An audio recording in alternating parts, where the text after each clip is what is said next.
ओम शांति। दोस्तों, दुनिया में लोग फिजिकल रूप से तो जाग रहे हैं, काम पर जा रहे हैं, लेकिन रूहानी तौर पर क्या हालत है?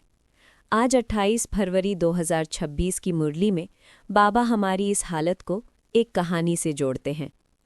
बाबा कहते हैं, तुम कहते हो सब मनुष्य कुंभकर्ण की नींद में सोए हुए हैं, अज्ञान की एक ऐसी गहरी नींद जिसमें किसी को नहीं पता कि वो कौन है, कहाँ से आए हैं और ये दुनिया कहाँ जा रही है। वो ये नहीं जानते कि परमपिता परमात्मा आ गया है बच्चों को वर्षा देने, ये बिल्कुल भूल गए हैं। जैसे जब सुबह सूरज निकलता है तो लोग अपने आप जाग जाते हैं, वैसे ही धरती पर ज्ञान सूर्य आ चुका है।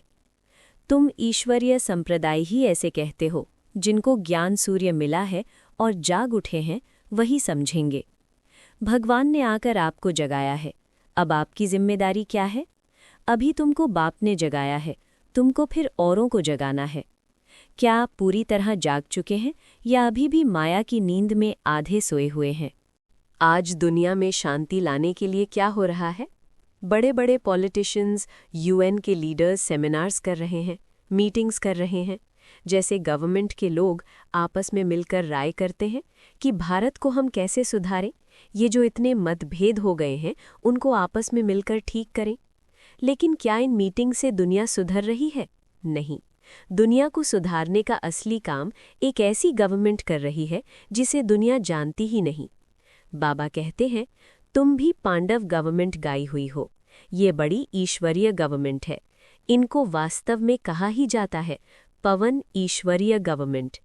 आप कोई आम इंसान नहीं है, आप इस ब्रह्मांड के सबसे बड़े ट्रांसफॉर्मेशन प्रोजेक्ट के मिनिस्टर्स हैं। आपको भी आपस में मिलकर रूहानी सेमिनार्स करने हैं कि इस रावणपुरी को विष्णुपुरी कैसे बनाया जाए। उस गवर्नमेंट का भी पुरुषार्थ चलता है, इस भारत को श्रीमत पर हमको स्वर्ग जरूर बनाना है। वर्ल्ड लीडर्स फेल हो गए, अब रिस्पॉन्सिबिलिटी आपके कंधों पर है।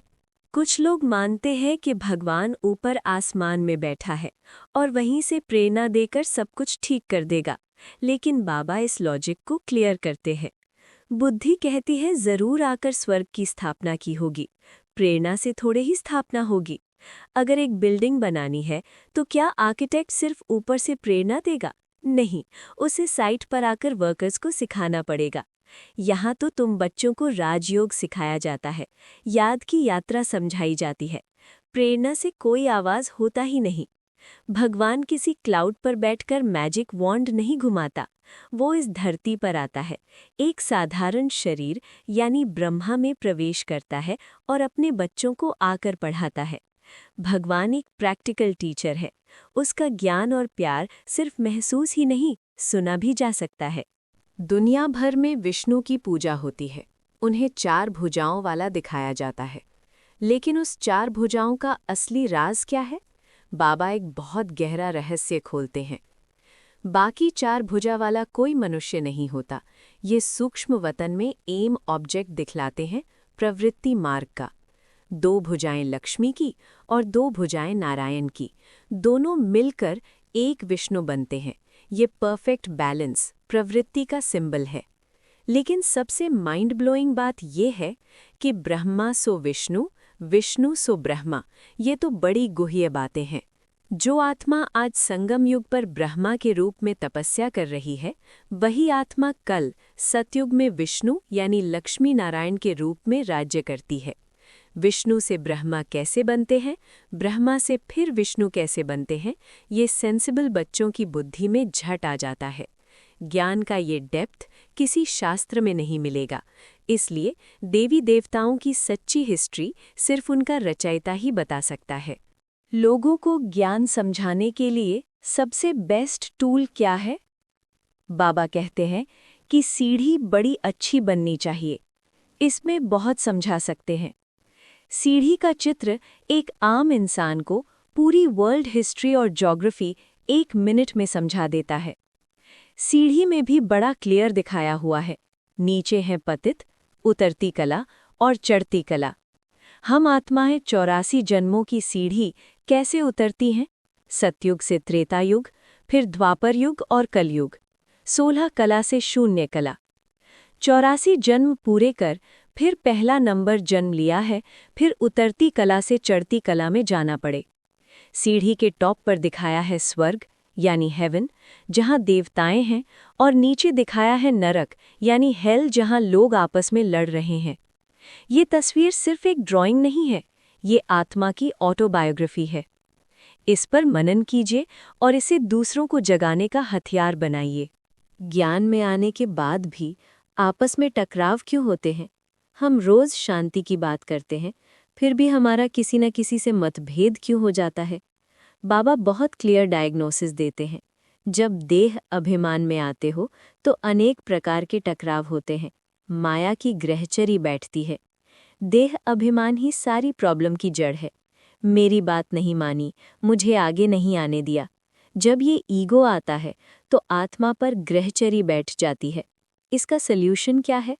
बाबा घड़ी घड़ी कहते हैं, बच्चे तुम देह अभिमान में आते हो इसलिए टक्कर होता है, इसमें देही अभिमानी बनना पड़ेगा।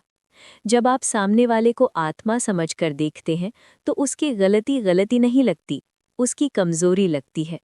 और जब आप देही अभिमानी बनते हैं तो टकराव खत्म हो जाता है और सर्विस में उन्नति होती है।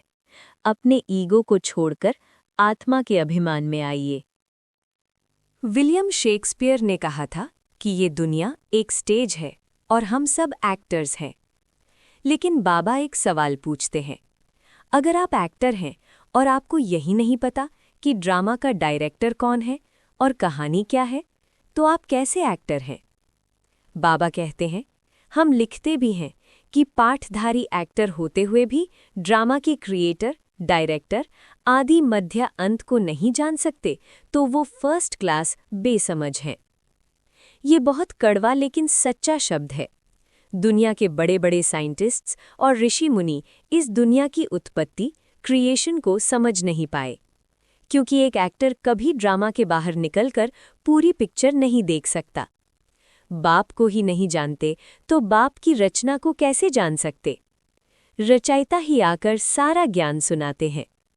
आप कितने भाग्यशाली हैं, क्रिएटर ने खुद स्टेज पर आकर आपको पूरी स्क्रिप्ट दिखा दी है। आप अब आंधे एक्टर्स नहीं बल्कि त्रिकालदर्शी हैं।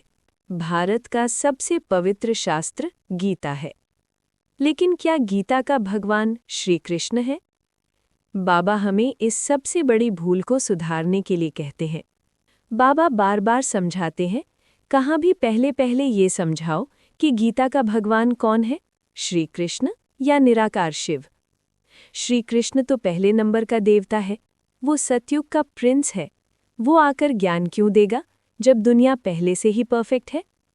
ज्ञान तब दिया जाता है जब दुनिया पतित हो, और पतित को पवन बनाना सिर्फ निराकार परमात्मा का काम है। श्री कृष्ण को तो कह नहीं सकेंगे।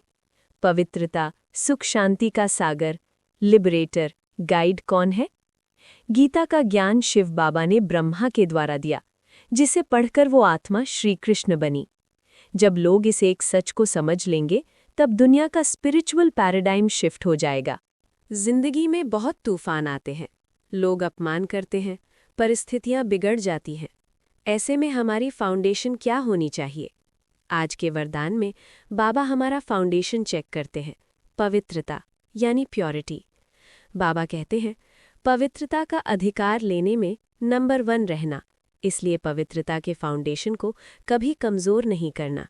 चाहे कुछ भी हो जाए, चाहे कोई व्यक्ति आपको हिलाए, चाहे प्रकृति हिलाए, आपका धर्म नहीं छूटना चाहिए।